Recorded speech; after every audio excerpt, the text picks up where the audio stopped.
Okay အားလုံးမင်္ဂလာပါဒီမနေ့ရှင်းလင်းကစားကြတဲ့ဒီ Francis နဲ့ Senegal ရဲ့ပွဲစဉ်ကြောင့်ကိုကျွန်တော်နည်းနည်းလေးသုံးသပ်ပေးချင်ပါတယ်အဲ့ဒီပွဲမှာဆိုရင် Francis က Senegal ကိုတကူတကူဆိုလဲရလာနဲ့အနိုင်ရရှိသွားတယ်အဲ့ဒီကိုကြတော့ကလျန်အပပေတူတယောက်တည်းကငကိုသွင်းပြီးတော့လူစားဝင်လာတဲ့ဘော်ကိုလာနေပြီးတော့တကူသွင်းပြီးထားတယ်အဲ့မှာဆိုရင်တုတ်ကူနောက်ပြီးတော့ Senegal ပဲကြတော့ချီဘတ်ကိုဒီဘေးကနေပြီးတော့သူကချက်ဘူး95မိနစ်မှာဆိုရင်တကူသွင်းပေးထားတာပါနော်အဲ့ဒီပွဲကိုကျွန်တော်တို့မယ်ဆိုရင်တော့တကယ်ကောင်းတဲ့ပွဲဖြစ်တယ်အဲ့ဒီပထမပိုင်းမှာဆိုရင်ပထမပိုင်းမှာကတည်းကဂိုးတွေကခွင့်ပြုထားတာမရှိဘူးပေါ့နော်အတိကကြတော့တင်သေးကတိုက်စစ်ဆင်တယ်တင်သေးကတိုက်စစ်ဆင်ကြတယ်ဒါပေမဲ့Senegal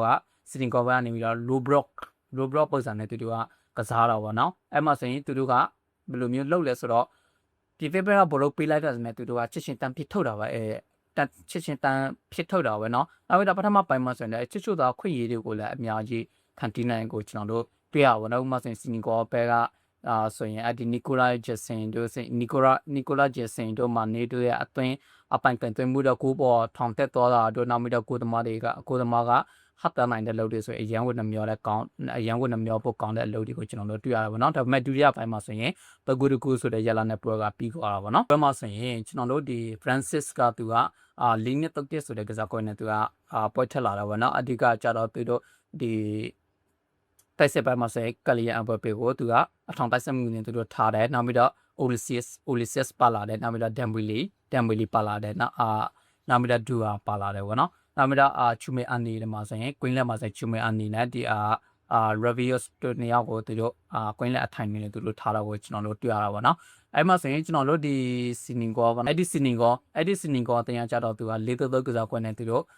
ထွက်လာတာကိုကျွန်တော်တို့တွေ့ရပါပေါ့နော်အဓိကကြတော့သူတို့ရဲ့အတိုက်ဆက်ပိုင်းမှာဆိုရင် Sadio Mane တို့ပါလာတယ်နောက်ပြီးတော့ Nicolas Jackson တို့နောက်ပြီးတော့ Sars တို့ပါလာတော့ကိုကျွန်တော်တို့တွေ့ရတာပေါ့နော်အဲ့ဒီမှာဆိုရင်အဲ့ဒီပွဲရဲ့ statistic ကိုကျွန်တော်တို့ကြည့်လိုက်မယ်ဆိုရင်ကျွန်တော်တို့ဒီ Francis ကသူကကိုပါကန်တမှု7ကြိမ်ရှိပြီးတော့ဒီ Senegalက6ကြိမ်ထိရှိခဲ့တာပေါ့နော်ဒါပေမဲ့ကိုပါကန်တမှုတက်မှမှုတဲ့အပိုင်းမှာဆိုရင် Francis က8ကြိမ်ထိရှိပြီးတော့မှဆိုရင်ဒီ Senegal က2ကြိမ်ပဲရှိတာပေါ့နော်ဒါပေမဲ့အဲ့ဒီကိုပါတက်မှမှု8ကြိမ်မှာဆိုရင် Francis က3ဂိုးထိကိုဖြစ်ပြောင်းလဲနိုင်ပါတော့နောက်ပြီးတော့ဘိုလိုပိုင်ဆိုင်မှုပိုင်းမှာဆိုရင်လည်းဒီ Francis က54%ဒီဘိုလိုပိုင်ဆိုင်ထားပြီးတော့ဒီ Senegal က46%ဒီဘိုလိုပိုင်ဆိုင်ထားကိုကျွန်တော်တို့တွေ့ရတယ်နောက်ပြီးတော့ကျွန်တော်တို့ဒီတက်ကန်ဘောကန်တဲ့နေရာမှာဆိုရင်ဒီ Francis က6ကြိမ်တက်ကန်ဘောကန်ခွဲရပြီးတော့ Senegal က4ကြိမ်တက်ကန်ဘောကန်ခွဲရတာကိုကျွန်တော်တို့တွေ့ရပါတော့နောက်ပြီးတော့အဲ့ဒီပွဲမှာဆိုရင်ထူးခြားကျွန်တော်တို့အဝါကရောအနီကရောတကမှဖြတ်ထားထိတာမျိုးမရှိဘူးပေါ့နော်ထိတာချင်းမရှိဘဲနဲ့အရန်ကိုမဖန်ရှင်တဲ့ပွဲလို့ကျွန်တော်တို့ပြောလို့ရတာပါเนาะခုဆိုရင်ကျွန်တော်တို့ဒီ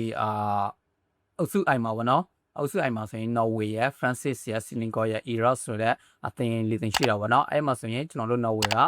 အဲ့ဒီ Iraq ကိုအနိုင်ရရှိတာလီဂူသိမ်းပြီးတော့နိုင်ရရှိတာတဲ့ကြောင့်အုပ်စုကိုဦးဆောင်တာပါเนาะကျွန်တော်တို့ Francis ကကြတော့ဒုတိယနေမှာဦးဆောင်ထားတယ် Senegal ကကြတော့တတိယနေရာမှာနောက်ပြီးတော့ Iran ကကြတော့နောက်ဆုံးအဲ့ဒီနံပါတ်4နေရာမှာ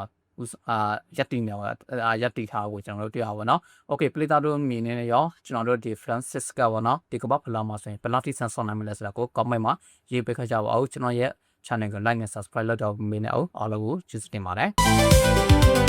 ။